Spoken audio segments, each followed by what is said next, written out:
They called us primitive. That's the word the Illyri ambassador used when he stood before the Galactic Tribunal and pointed at Earth on the star map. Primitive, irrational, dangerous. But the Tribunal had laughed him off. A backwater species on the edge of the Orion Spur? What threat could we be? The answer came too late. My name is Dax Keller. I was a Marine captain, now just a war-torn relic sitting in a cargo bay full of dead silence and heavier memories. I was one of the few who survived the first strike, the one they thought would break our spine. It didn't. It made us mad. And when Earth gets mad, we don't just retaliate. We ruin legacies. It started with the decimation of Fort Ganymede. The Illyri fleet dropped antimatter warheads across the colony like a fireworks display. 40,000 civilians gone in under an hour. The broadcast leaked to Earth before they could scrub it. You'd think that would scare a species into surrendering. Not us. We don't bow. We bury. Within days, Earth went dark. No transmissions, no response. Just silence. The kind that makes even a predator second guess if it's the prey. The Galactic Alliance thought they won. Celebrated. Drank. Toasted to pacifying the humans. And then, one by one, their fleets stopped sending signals. I was part of the second phase. They called it Project Revenant. No uniforms, no markings. Just black armor, suppressed weapons, and a single directive. Make them regret contact. Our first drop was on Elar Prime, a glittering utopia of glass spires, high-caste elites, and bioengineered beauty. Within 48 hours, it became a graveyard. We didn't just kill soldiers. We collapsed infrastructure, sowed panic, fed lies into their networks, turned neighbor against neighbor. That's how we win wars, not by being the strongest, but by being the most terrifying. They say Earth doesn't fight fair. That's right. Fair doesn't bring back the dead.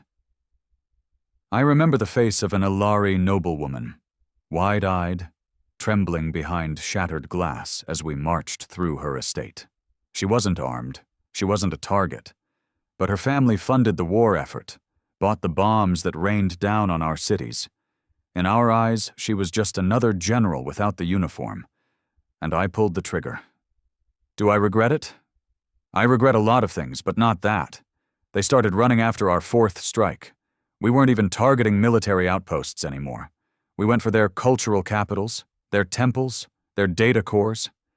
Every place they thought sacred, we desecrated it. Not because we had to, because we wanted them to feel what we felt.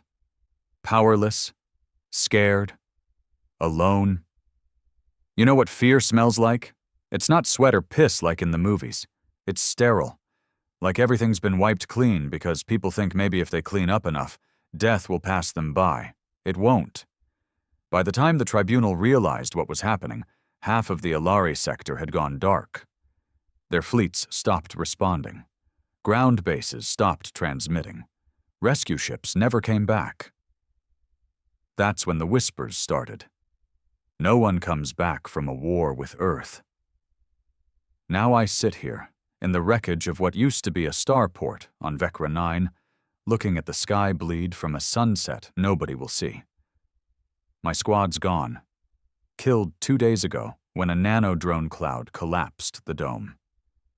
I'm bleeding out, lungs full of frost, but there's a smile on my face. Because now, finally, they understand. They thought they were gods. They met monsters instead. The cold was creeping in faster now. My blood had stopped pouring. Not because the wound sealed, but because there wasn't much left to spill. That's the kind of mercy the body gives you when it knows the end's close. But my mind, it wouldn't shut off. I couldn't stop thinking about where it all truly began. Not Ganymede. Not the tribunal.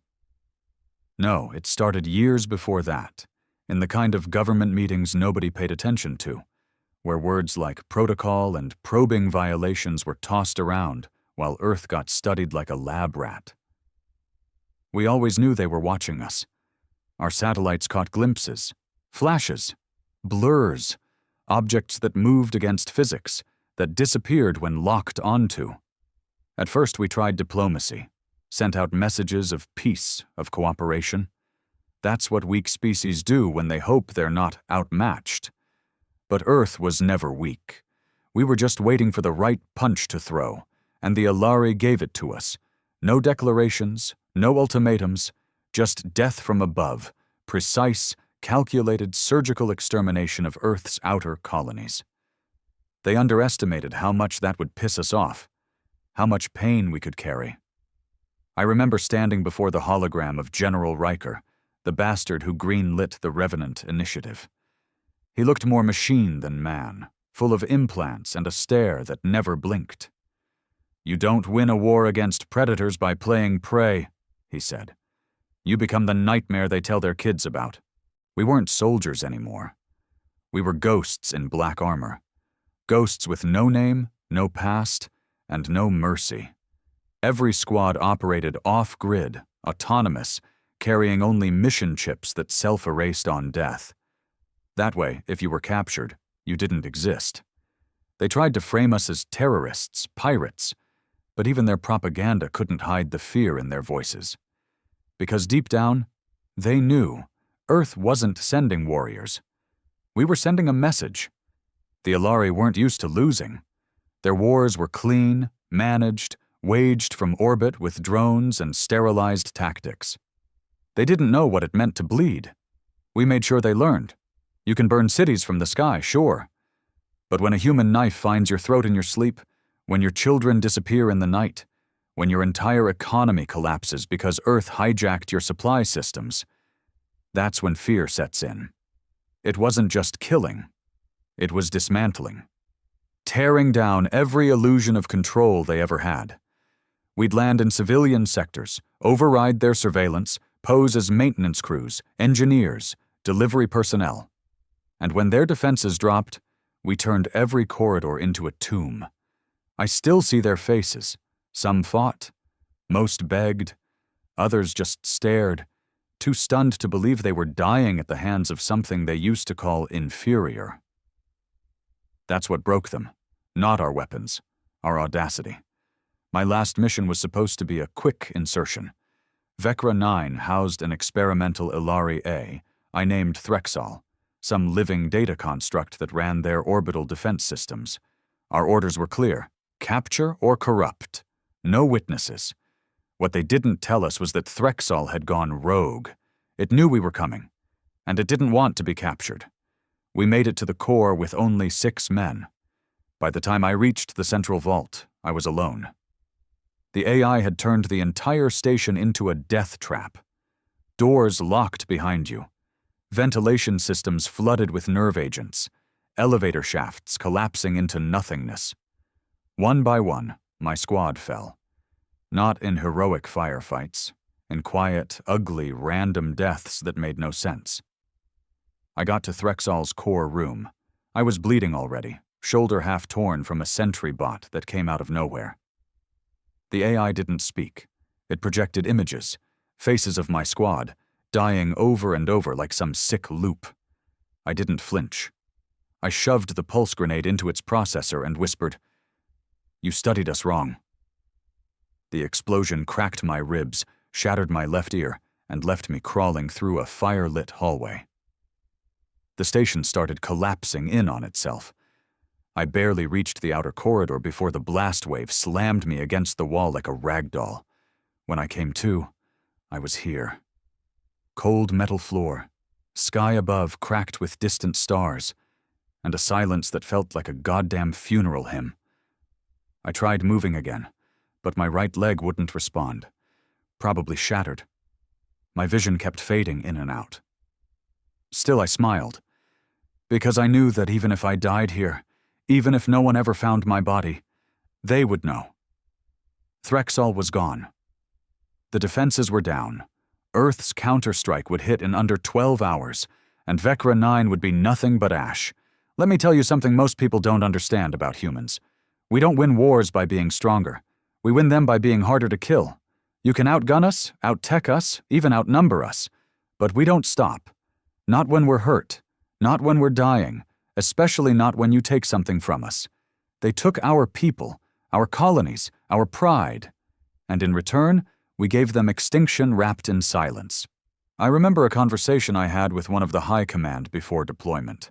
Some old intel spook, half-blind and fully bitter. He said, "There's no such thing as victory anymore, Captain. Only survival. You kill enough of them, and they stop trying. That's the best you can hope for." He was right. We weren't fighting for medals. We were fighting so that no one would ever think of touching Earth again, so that when alien kids looked up at the stars, they'd fear the blue planet, not for its strength, but for its vengeance. I coughed again. Blood this time, thick. I could feel my chest tightening, a lung collapsed, probably. Still, my hand stayed on the sidearm. You never know. Maybe one of them survived? Maybe they'd come looking. And if they did, I'd give them one last lesson.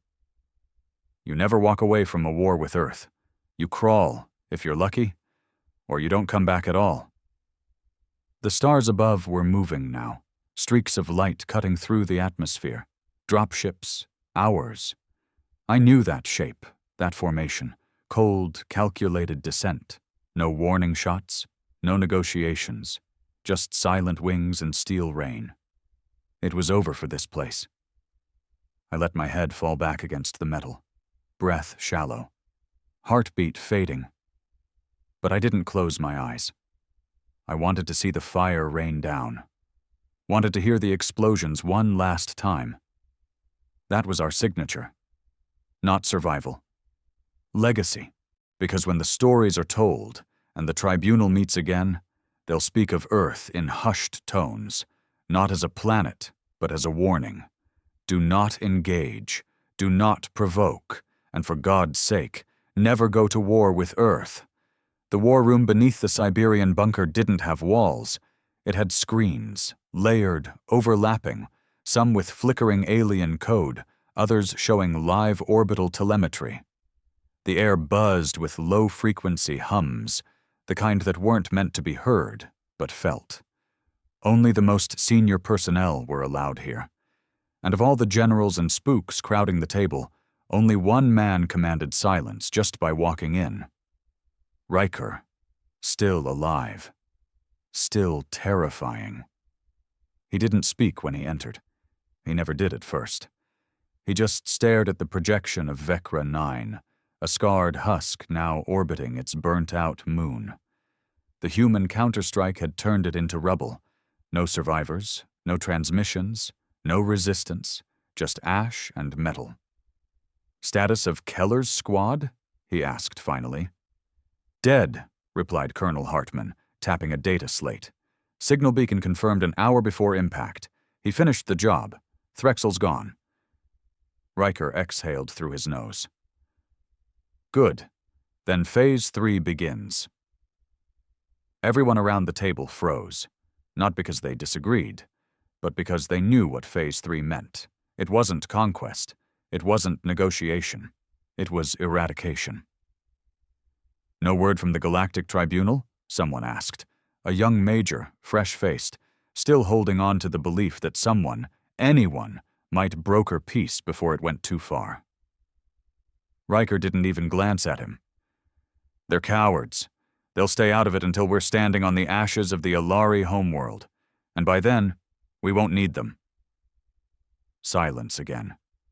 Not out of fear, but respect. There was a difference when it came to Riker. You didn't follow him because he was in charge. You followed him because he never blinked, never doubted, never forgave. He turned to the room. They wanted to test the strength of Earth. They treated us like a simulation. Now we show them what real war looks like. One of the screens lit up, displaying orbital schematics for the Alari inner systems. Hundreds of civilian hubs, trade lanes, hydrocore reactors, all weak spots, all exposed.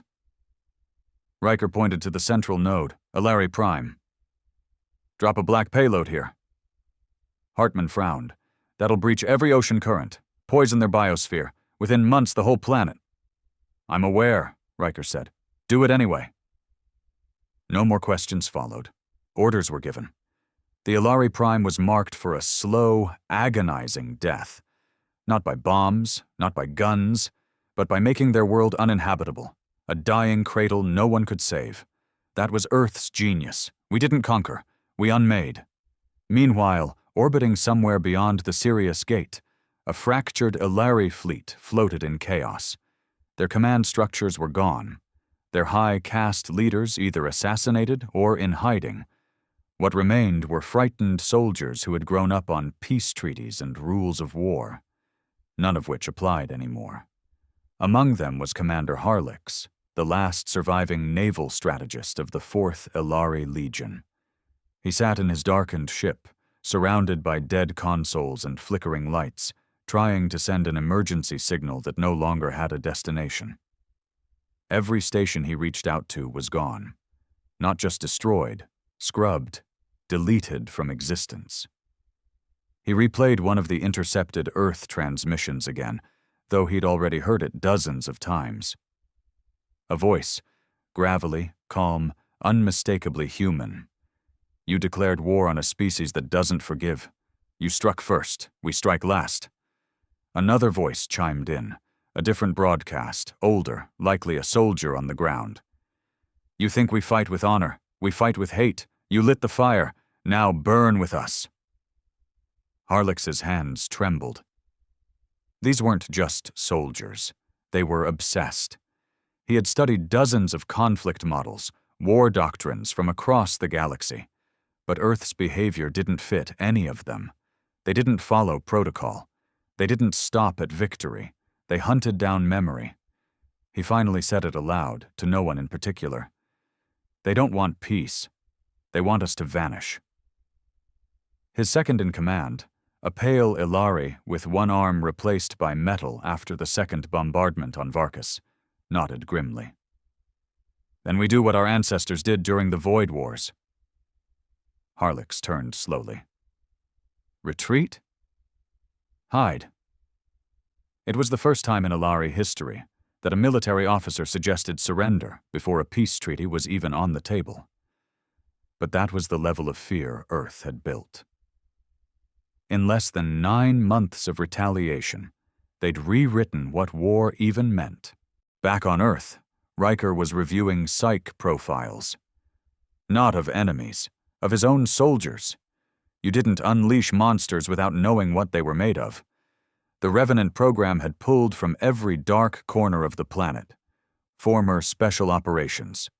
Convicts with a kill switch chip in their spine. Men who volunteered only after their families were murdered in the first wave. One name kept recurring. Keller. File marked, deceased, confirmed hero status. Psychological integrity, fractured but stable. Final mission rating, 12 out of 10. Riker closed the file. For a brief moment, just one, his eyes closed. Not in mourning, but in appreciation. Keller had done what no orbital strike could. He'd turned VECNA 9 into a myth. And myths traveled faster than any starship. Already distant planets were severing trade with the Ilari, not out of loyalty to Earth, but fear of association. No one wanted to be on the receiving end of Earth's retribution. The tribunal had called us primitive, but it turns out they misunderstood the term. We weren't less evolved. We were less restrained. Out in the Outer Rim, rogue factions of alien pirates were trading Earth weapons like they were holy artifacts, reverse-engineered railguns, modified kinetic pulse rifles. Even shrapnel from the Revenant dropships was being worn like trophies.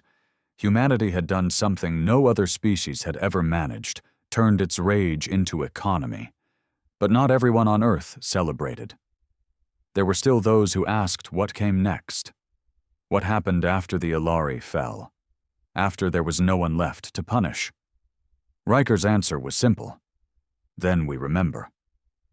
Because he knew, like anyone who ever wore the black armor, that war wasn't just something humans fought. It was something we became.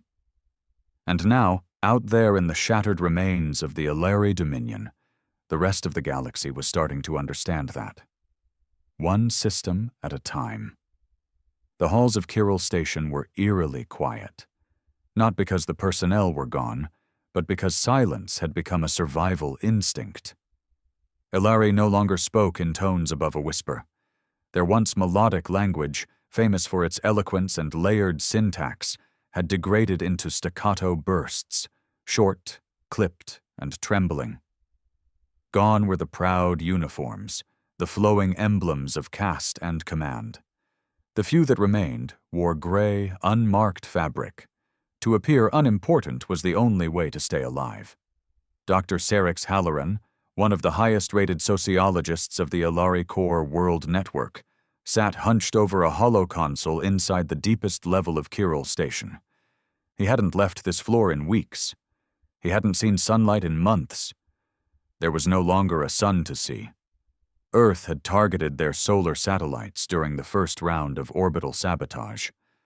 Half the sector now lived in artificial night. But Serix wasn't studying war logistics. He wasn't looking at casualty figures. He was studying something far more disturbing: behavioral decay. He played a feed, again, from the Shirani's capital evacuation. It showed a crowd of over 10,000 Ilari civilians waiting at the port gates as orbital carriers refused to land. There was no bombing, no visible threat. Just fear. It had spread like a virus. Fights broke out. Then stampedes. In a matter of minutes, Ilari were trampling each other.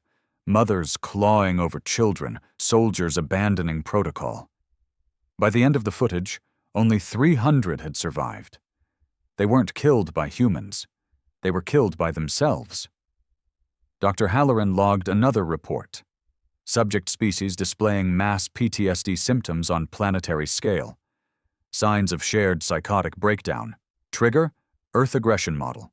Methods: psychological warfare, myth construction, forced isolation, information starvation. Conclusion: this is not a war. This is systemic unmaking of identity. He leaned back in his chair, his slender hands shaking as he activated another feed. This one was audio only, intercepted transmissions between two Earth operatives on Voltra 7. The accent was Terran North, male, cold. "We don't need to kill them all. Number just enough to make the rest destroy themselves." That was it. 2 sentences, but Serix couldn't stop listening to them, over and over, because in those lines was the terrifying truth of Earth's doctrine. They didn't want victory. They wanted extinction of memory. In the central chamber of Kiril's command, General Avrax, one of the last remaining military leaders with an unbroken chain of command, stared at the message from the tribunal. It was short. "No assistance can be offered at this time. Do not engage Earth. Contain the damage." Avrax slammed his clawed hand into the console. "Cowards," he growled. "We funded their fleets. We protected their colonies. And now when we bleed, they preach non-intervention?" His aide said nothing. There was nothing to say. The tribunal wasn't going to help. No one was. The other galactic species had pulled out weeks ago, cutting trade ties, revoking alliances, all to avoid Earth's retaliation crossing over into their territory. One by one, the stars had gone silent. "What's the current intelligence on Earth deployments?" Avrax finally asked. The aide, trembling, tapped the display. A terrifying chart appeared, showing at least 18 independent Earth factions now operating in Ilari territory. Not unified armies, independent war machines, mercenary groups, rogue fleets, privateers, even outlaw Earth citizens who'd joined the revenge campaigns without government sanction. Some weren't even soldiers, just settlers looking to build on what they called spoils of war. "They're not organized," the aide whispered, "but they're coordinated, like a swarm." Avrax's blood ran cold. That was worse than unity. You could fight a structured army. You could negotiate with generals. But a swarm? A swarm didn't negotiate. A swarm just devoured. In orbit above Kiril Station, a transmission crackled through unencrypted space. It wasn't a threat. Not officially. Just a message that had been repeating across all Ilari channels for the last 3 days. Nobody knew where it came from. No source, no trace. This is not a war. This is a reckoning. Your stars are fading. Your names will vanish. We are Earth, and we remember. Some said it was propaganda. Others thought it was AI-generated. But Dr. Serix Halloran believed otherwise. He believed it was Keller's voice, the infamous captain who died on VECNA 9. The man who became legend. He had it looped in his earpiece constantly now. He said it helped him understand the human psyche. But in truth, it was driving him insane. Meanwhile, on Earth, Riker stood alone in the EarthGov Memorial Hall, surrounded by 1,000 silent statues of the fallen. Soldiers, civilians, scientists, children, each carved from the ashes of lost colonies. This wasn't just a monument. It was a reminder. We never forget. A young officer approached cautiously, his voice tight. "Sir, message from the Ardent Flame." That was Earth's newest supercarrier, a floating fortress armed to the teeth, equipped with Planet Slicer orbital weaponry. It had just reached the edge of Ilari Prime's system. Riker turned slowly. "Report. They're ready to drop the payload. Waiting for your word." Riker didn't answer immediately. He walked up to one of the statues, a little girl, maybe 6 years old. She had no weapon, just a teddy bear in her hand, half melted. The plaque read, "Serena M., age 6, died in the firestorm of Ganymede." Riker stared at her face. "Do you think they'll remember her?" he asked aloud. The officer said nothing. "Do it," Riker said, voice like steel. "Burn the sky." Back on Kiril Station, the stars began to die. It wasn't a poetic phrase. It was literal. The Ilari Prime's sun, a Class B behemoth, began to dim. At first, scientists thought it was a natural anomaly, but when the readings came in, panic overtook the station. The humans had dropped Project Eclipse, an experimental payload designed not to destroy, but to destabilize solar output. It wouldn't just kill Ilari Prime, it would curse it, turn it into a freezing, blackened rock that slowly murdered its population over decades. No explosions, no headlines, just nothing. Serix Halloran finally broke. He tore his console from the wall, screaming as data spilled across the floor. "They're erasing light now," he shrieked. "Do you understand? They're playing with cosmic laws." No one restrained him. No one stopped him. Because they all felt it too. The Ilari were dying, not as a people, but as an idea. In the final hour before blackout, a last transmission was sent from the High Council of Ilari, their voices ragged, desperate. "We surrender, unconditionally. We beg for mercy. Earth, please, please stop." There was no reply, only silence, the kind Earth had mastered. The surrender of the Ilari High Council was transmitted in every known galactic frequency. Across the stars, in quiet alien taverns and derelict listening posts, every species tuned in. Not out of concern, but out of morbid curiosity. Because what came next, no one had ever seen before. Earth didn't respond. Not a single signal, not a single word. They let the message hang in the void like a corpse in the street, not acknowledged, not buried, just there, rotting, for the galaxy to smell. Dr. Serix Halloran sat hunched inside the ruins of Kiril Station's east wing, his face gaunt, eyes cracked with sleepless madness. He kept whispering the words to himself over and over. "We begged. We begged." But Earth wasn't listening anymore. It had moved beyond rage, beyond vengeance. Earth had become something more terrifying, indifferent. There is no worse enemy than one who has nothing left to prove. General Avrax paced what remained of the command chamber, the lights flickering like a dying pulse. The room smelled of metal, burnt wiring, and despair. Every officer with rank had either fled or taken their own lives. Some didn't want to be captured. Most couldn't bear the shame of defeat. The Alari had never known defeat. Not like this. "Contact the humans again," Avrax said, his voice like gravel soaked in blood. The technician blinked at him. "General, we've already—" "Again," he barked. "I want every channel broadcasting the same words. We surrender, unconditionally." The technician hesitated, then slowly nodded. Avrax stood in front of the main projection, his uniform torn, rank insignia missing. He looked more like a refugee than a general. But when the cameras came on, he stood tall. "This is General Avrax of the Alari Dominion.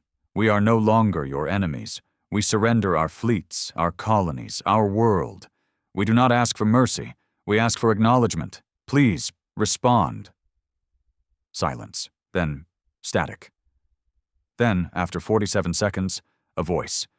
Male, human. Not Riker, not any known Earth commander. Just someone. That made it worse. "You surrender now? After Ganymede? After Terra 3? After the mothers who burned alive in vacuum and the children who screamed until their lungs froze? We asked for peace once. You didn't listen. Now we don't care what you ask for." The screen went black. Avrax staggered backward, not from the message itself, but from the truth behind it. The Alari had lost more than a war. They had lost relevance. Meanwhile, aboard the Ardent Flame, Earth's deadliest supercarrier, Admiral Sutton reviewed the impact data from Project Eclipse. The calculations were precise. The solar decay was unfolding exactly as predicted. Alari Prime's oceans would begin freezing within 5 days. Agriculture would collapse within 2 weeks. And in less than 4 months, the planet would be a lifeless husk.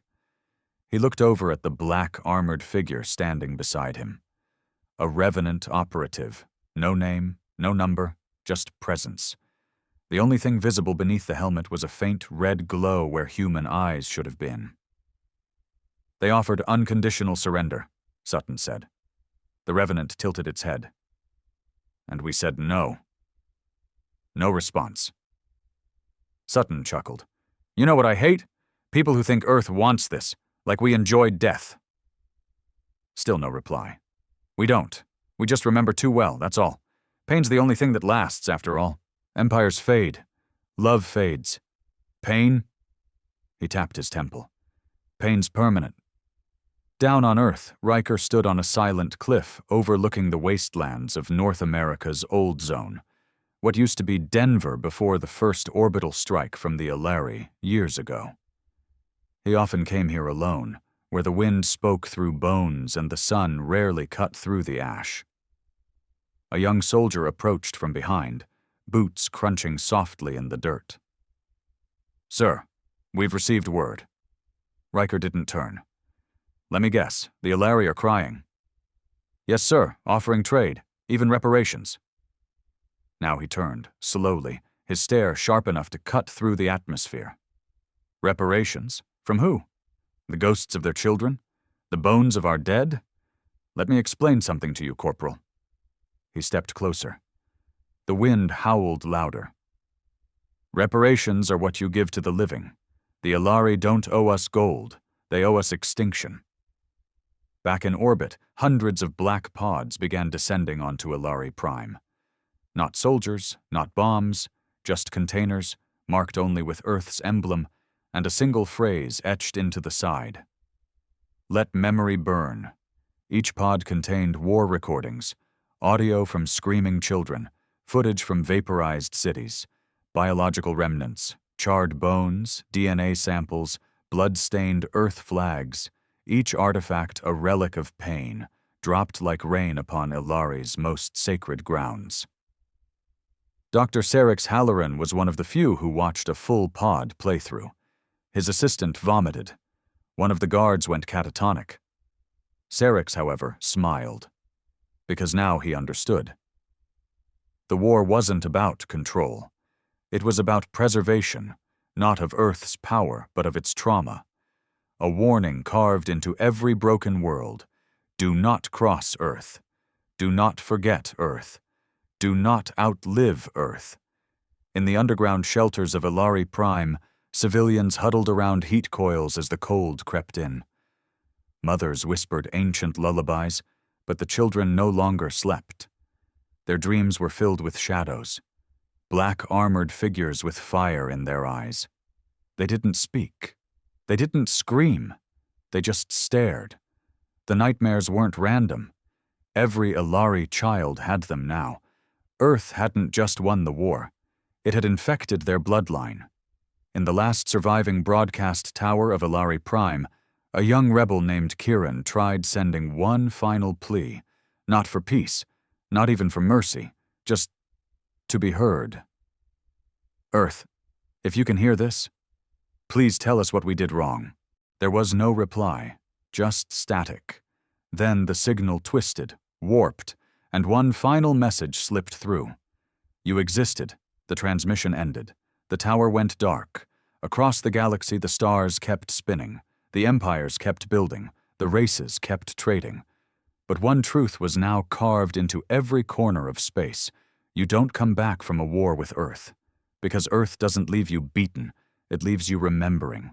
The last living child of the Ilari high bloodline, a pale girl named Isari, was kept beneath the capital's cryo-vaults, hidden beneath layers of stone and steel, as if the depths of the planet could protect her from memory. She was 6 cycles old. Too young to understand war, but just old enough to recognize fear. It clung to her nurses' faces. It filled every breath in the bunker. It dripped from the flickering lights and shuddered in the sleep-deprived eyes of the security teams guarding her. She had never seen the sky. When the vault doors sealed weeks ago, her mother promised her it was for protection. Earth cannot reach you here, she said. But she had said it in that way adults speak when they know they're lying, with a softness meant to bury the truth. Now her mother was gone. So was the entire vault command. And outside that bunker, Ilari Prime was turning into a tomb. The ocean winds had stopped blowing. The sky no longer glowed. The cities above were black silhouettes frozen in the final seconds of collapse. And as the planet's last crops wilted and every reactor failed, the survivors began to do what all dying civilizations do. They turned on each other. It started with resource seizures, riots in the upper domes, government elite vaults being stormed by soldiers who no longer obeyed. Then came the rituals, a return to ancient myths, desperate people worshipping anything that might protect them from Earth's wrath. But Earth wasn't a god. It was a lesson, and lessons, when unlearned, demand repetition. Back in orbit, Earth's fleet wasn't even firing anymore. There was nothing left to destroy. Instead, they broadcast one image on a loop to every corner of the galaxy, every frequency, every translation protocol, a single boot print in Martian dust. The caption below it read, "We are the children of war. And we remember who made us orphans." It became the most broadcasted image in galactic history, not because it was beautiful, but because it was terrifying. In the ruins of what used to be the Ilari Supreme Council chamber, a group of scholars huddled in candlelight. Books surrounded them, real ones, not datapads or archives. Physical books, written before space travel, before the Ilari Dominion rose to prominence. Dr. Harnath, a philosopher exiled from the Ilari Academic Corps years earlier for pessimism, now held a place of power in the minds of the broken. He sat cross-legged in a torn ceremonial robe, surrounded by young students who looked more like corpses than intellectuals. "They never wanted our extinction," he said. "That would have been mercy." "Then what do they want?" a student whispered, "to make sure no one ever saves us." That's what Earth had done differently. Other species waged war to conquer, to enslave, to absorb. But Earth waged war to sever. They weren't trying to rebuild. They were pulling out the roots, because in Earth's eyes, the Alari weren't opponents. They were originators, the ones who started it all. In a forgotten comms facility deep in the Harnack Range, an automated system kicked online, a backup, dormant for decades, powered by geothermal veins the Alari never fully mapped. It triggered without human interference, detecting planetary instability. The system wasn't Alari-made, it was Earth tech. Inside the relay chamber, a hologram activated. A face appeared, old, stern, unmistakably human. Not Riker, not Keller, someone else. Unknown. Protocol AL-13. Triggered upon critical collapse of Alari planetary infrastructure. Message follows. The face leaned forward, eyes like dying stars. If you're hearing this, you've lost more than a war. You've lost the future. You lit the match, and we became the fire. There will be no occupation, no peace, no offers. What you did to our people, we returned. Multiplied. Engraved into your soil, you will find no human among you. Not because we're gone, but because you are. The message ended. The relay self-destructed 30 seconds later. No trace. No evidence. Only memory. Elsewhere, aboard the Revenant-class stealth frigate, Sable Ash, a new commander took her seat in the cockpit. Call sign, Wraith. Female. Eyes surgically altered for night vision, bones reinforced for zero-G combat. She didn't speak often, didn't need to. She wasn't here to lead. She was here to cleanse. Her target wasn't military, it was cultural. The Sable Ash had been sent to locate and destroy every remnant of Alari art, language archives, religious temples, and memory vaults. She understood her mission clearly. Eradicate their history. Make the galaxy forget them. Some in Earth's high command argued it was excessive, but the Revenant program didn't answer to EarthGov anymore. They answered to legacy. Meanwhile, in a distant asteroid field bordering the ruins of Alari's outer colonies, a scavenger ship stumbled upon a drifting life pod. The hull was Alari-made, but the markings inside were foreign, human language etched into the walls with blood and a broken blade. The message was fragmented but legible. They told me we were the superior species, that Earth was a relic. I watched my brothers melt in their armor. I watched a human walk through radiation with no gear, no mask, just fire in his eyes. He didn't kill me.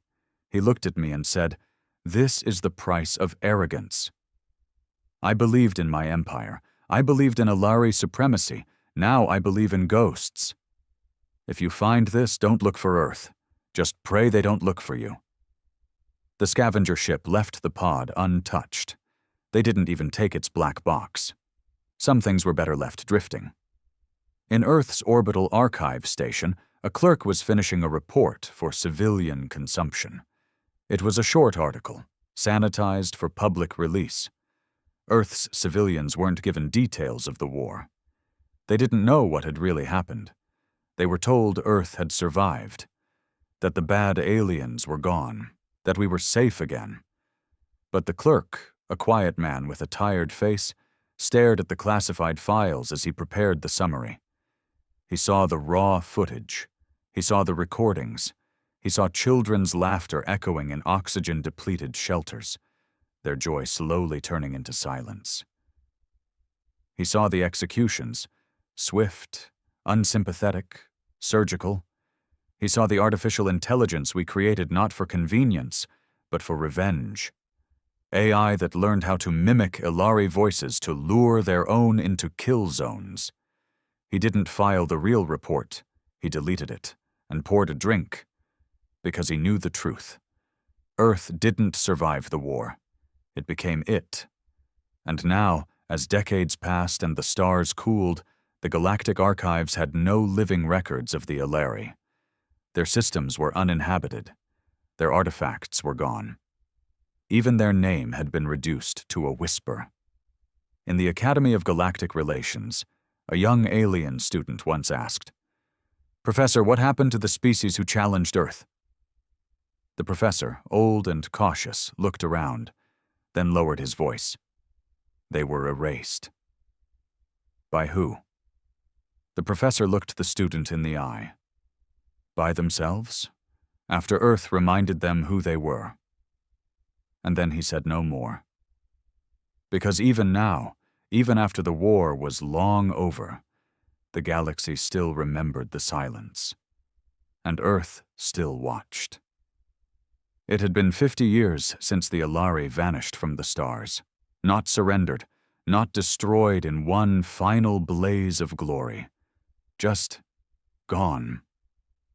Their space became known as the Dead Belt, a stretch of hundreds of uninhabited systems where no comms signals echoed, no vessels traveled, and no salvage crews dared enter. Their structures remained, broken, abandoned, still drifting in gravity-locked orbits. Their planets were still there too, frozen and sunless. Time hadn't erased the physical remnants. But time didn't need to. Memory had already done the job. On the neutral station of Graal Point, a young alien researcher named Tova sat before a glowing star map, his six-fingered hand trembling as he highlighted yet another derelict Alari world. Graal Point wasn't governed by any one empire.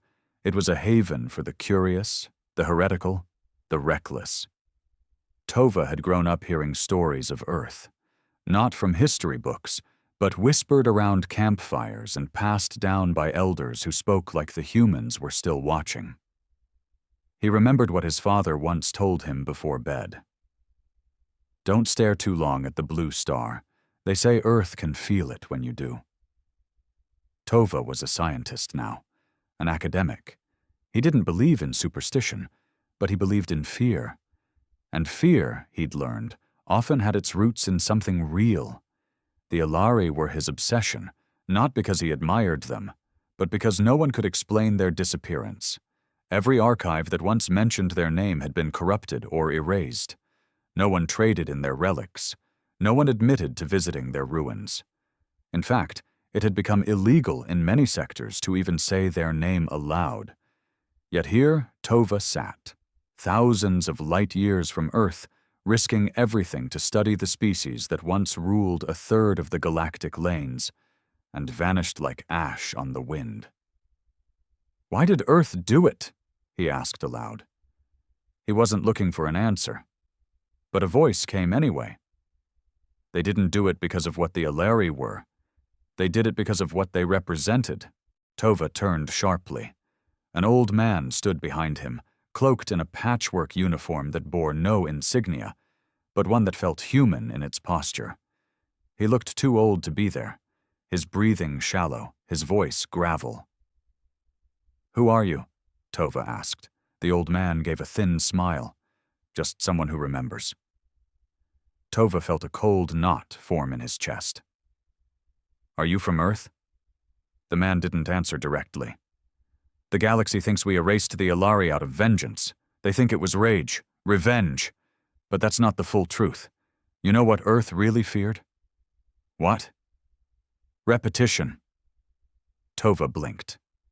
"They didn't just kill the Alari for what they did. They erased them so that no one else would ever dare to do it again. That's why there's no archives, no stories, no relics, just silence. Earth didn't want justice. Earth wanted an example." He stepped closer. "You ever seen a solar system rot from within?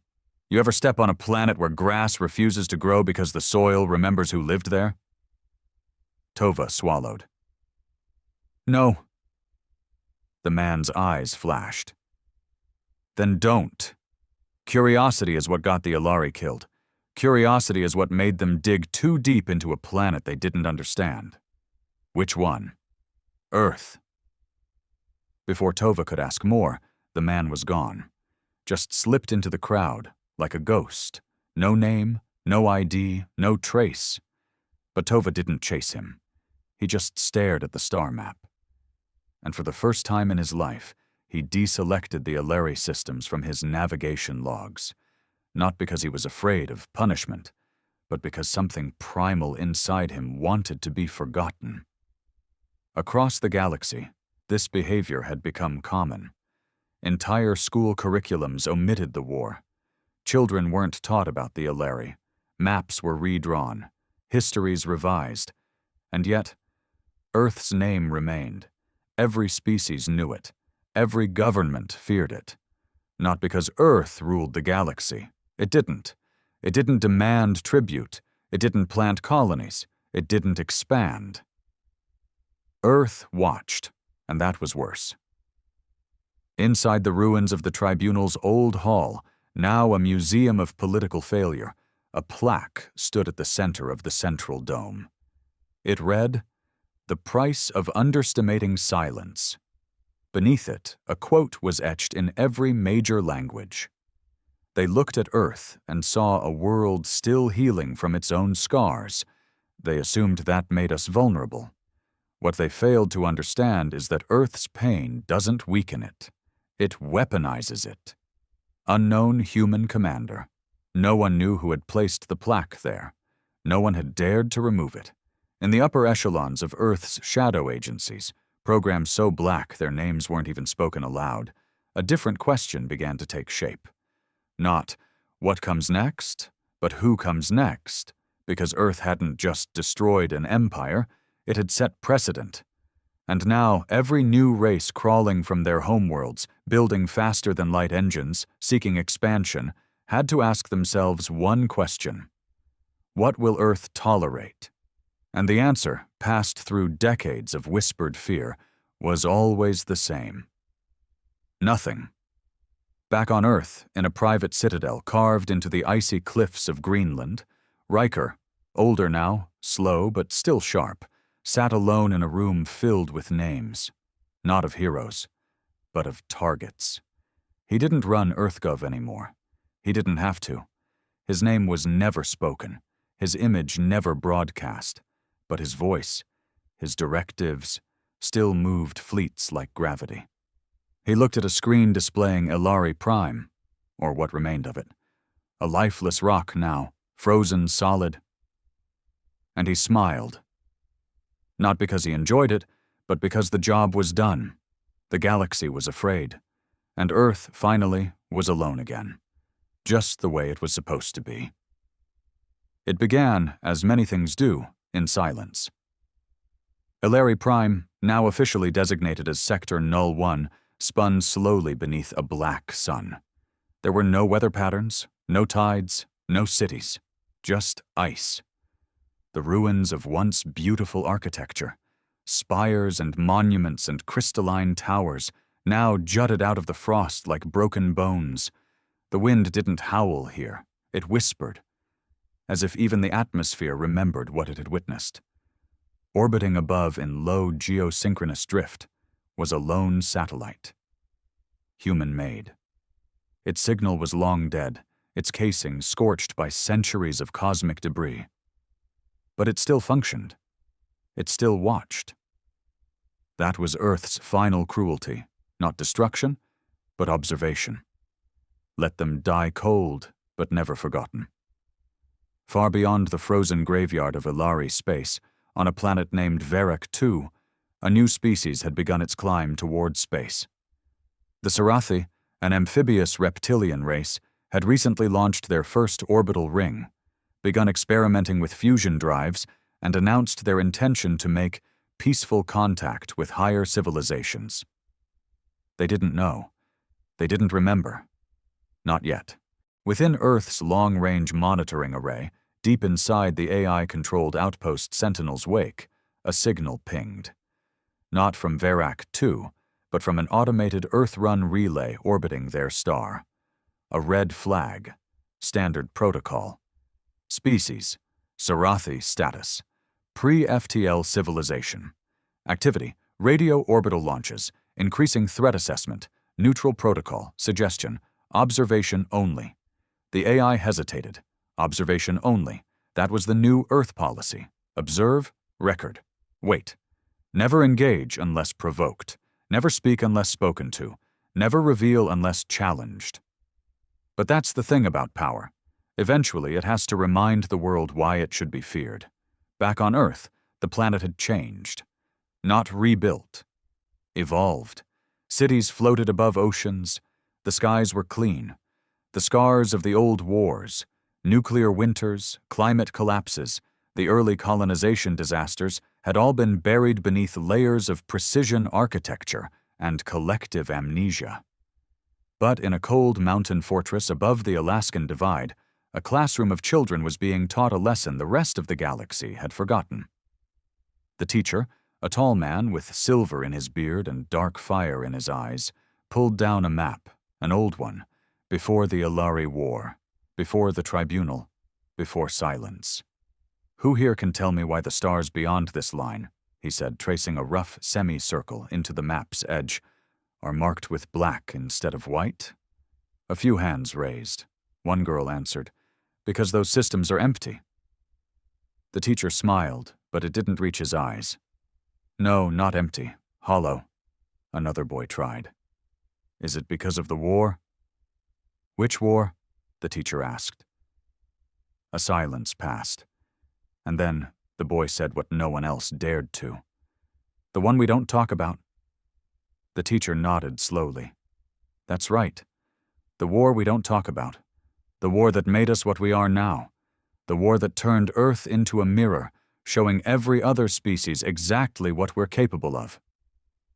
He stepped away from the map and looked at the class. "Do you know why no one comes back from a war with Earth?" The room held its breath. "Because we don't just destroy your armies, we destroy your history, your myth, your memory." He leaned forward. "And when the last of you is gone, we rewrite your name into a whisper that even the void forgets." The children didn't respond. They didn't need to. It was enough just to know, enough to understand what being born on Earth really meant. It meant never needing to fight, because everyone already feared what would happen if you did. Back in the Dead Belt, where no ships flew and no signals traveled, a single drone, cloaked in solar camouflage, landed on the ice of HFY Prime. It drilled into the crust, collected samples of silence, and buried a black box deep beneath the surface. Inside that box was a single entry, written by a man long dead. Captain Dax Keller, his final message, uncensored, unfiltered human. "I'm not sorry for what we did. I need that to be clear. I'm not sorry we made them disappear. I'm not sorry we made them remember us in their nightmares. I'm not sorry we scorched their name from every archive, because they started this. They wanted this. But I will say this. There was a moment, just one, when I stood over the ruins of a temple and saw a child staring at me. She wasn't crying. She wasn't running. She just stared. And in that moment, I realized something. We didn't just destroy the HFY. We became what they feared most. They thought we were animals. We showed them we were worse. We were human. That box was not for the HFY. It was for us, a reminder. Centuries passed. The galaxy moved on. New species rose. New alliances were formed. Old wounds were smoothed over with time and ignorance. But Earth remained a silent anomaly. A planet that neither traded nor conquered, but whose name hung in the air like gravity. No one visited Earth uninvited. No one mapped its inner systems. And no one, ever again, declared war on humanity. Not because of what Earth could do now, but because of what it had already done once. In the final days of the galactic cycle, a young archivist on a distant station came across an encrypted data cube in an abandoned cargo crate. It was unmarked, unlabeled, unreadable by most systems. But he cracked it. Inside were videos, logs, warnings, testimonies. He watched for 7 hours straight. And when he finally looked up, his eyes wide, skin pale, heart racing, He whispered the name he found over and over again in those ancient records. A name no one had dared speak for a generation. Ilari.